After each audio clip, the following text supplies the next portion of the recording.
Holding space is about showing up authentically and creating safety in the moments that matter most.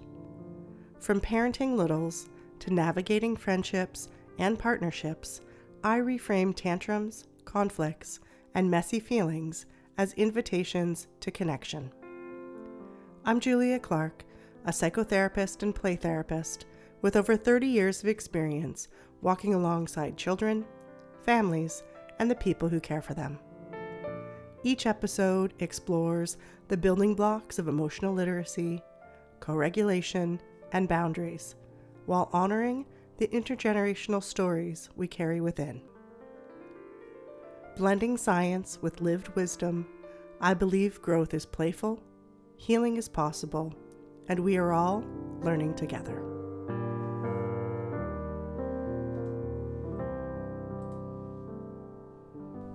Hi, I'm Julia, and together we're holding space. Today we're talking about a simple but powerful tool for calming big emotions in both kids and grown-ups. Dan Siegel coined the phrase, "Name it to tame it." Here's the idea. When you're overwhelmed, angry, scared, anxious, or sad, naming what we feel helps settle our nervous system. Saying it out loud gives the brain a chance to shift from reactivity into regulation. It sounds so simple, and it's incredibly effective. Think of feelings like waves. If we ignore them, they crash over us. But if we name them, I feel embarrassed, I'm anxious, I'm really mad right now, we're giving ourselves a surfboard. We can still feel the wave, but now we can ride it. This works beautifully with kids too.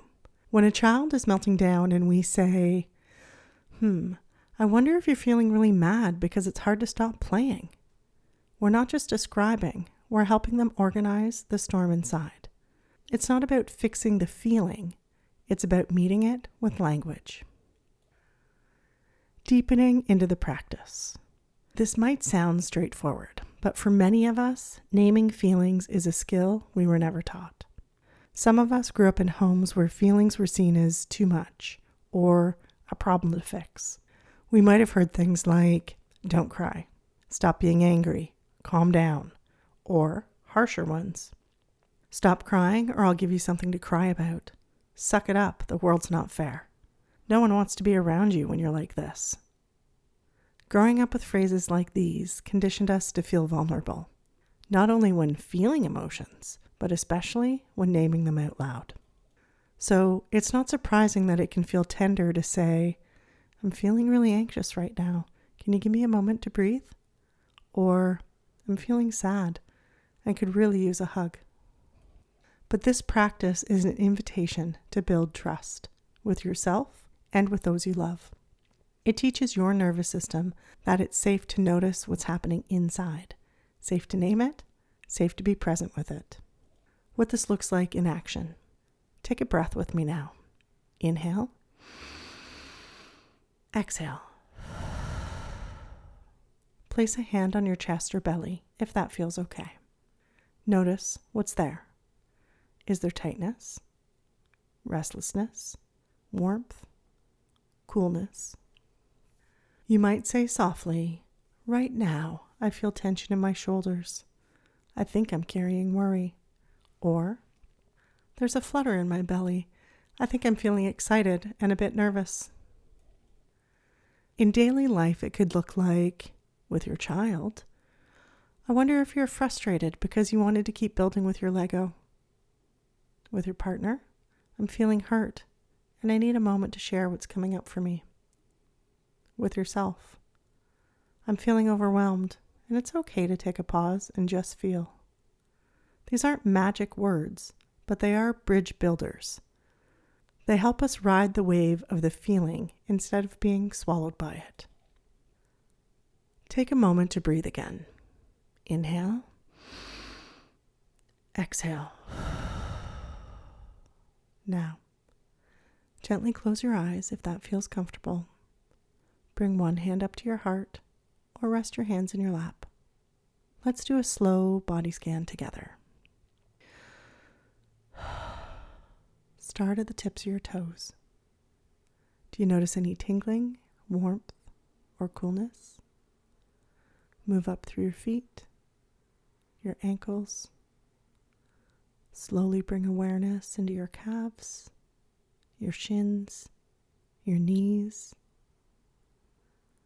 Notice your thighs, your hips, your lower back. Take a deep breath into your belly, your abdomen, diaphragm, and chest.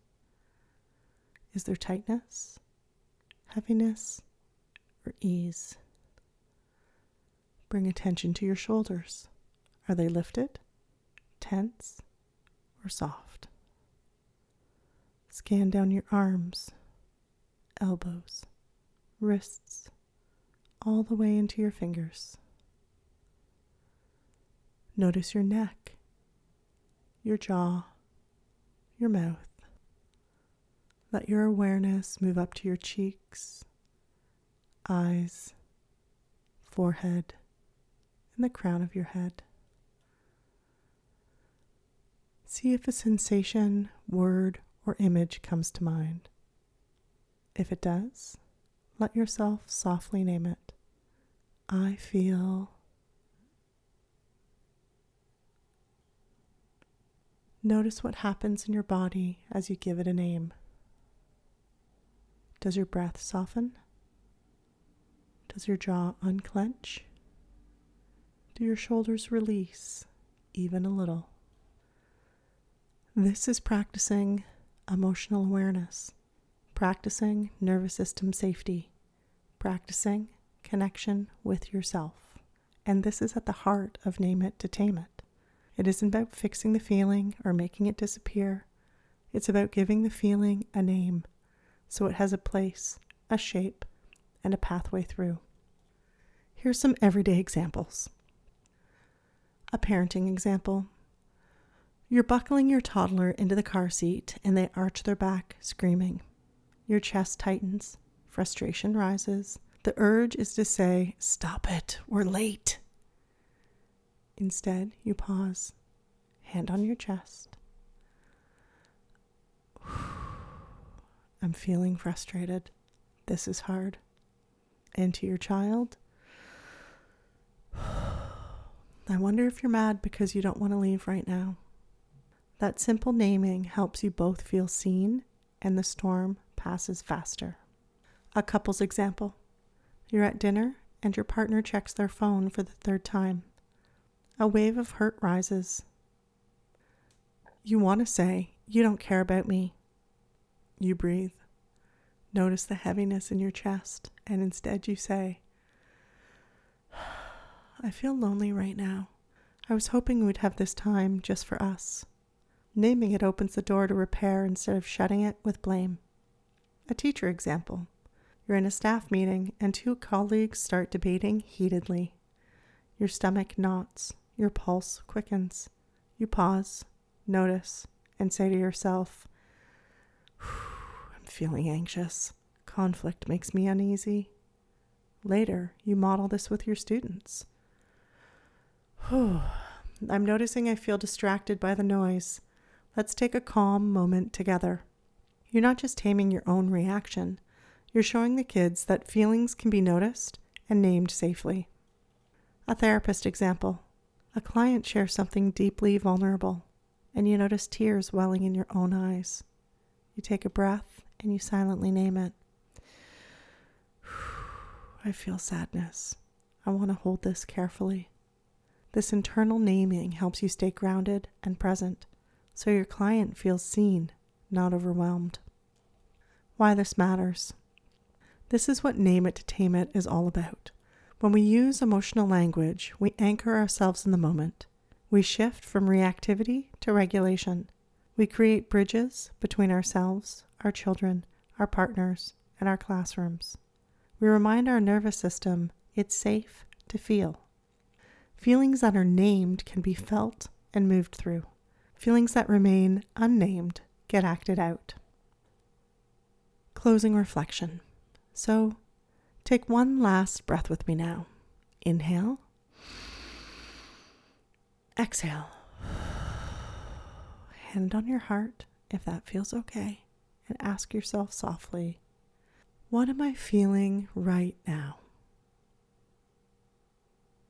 Let the answer come without judgment, without fixing, just naming it. This is how we tame the waves, one moment at a time. Together, we are holding space. Thank you for being here. If the content of this podcast really resonated with you and you'd like to go even deeper, I'd love to invite you to step into this work more fully. Beyond the podcast, there are many ways that we can connect. Individual therapy for your child, parent coaching or support for yourself, and deeper IM sessions that explore intergenerational patterns. Additionally, I also offer webinar workshops and weekend retreats for parents, classes, intensive trainings and supervision for therapists, and large group presentations for educators or school presentations. Each are designed to help us hold space for the next generation of children in safe, attuned, and meaningful ways. You can learn more and explore what fits best for you at clarity.family.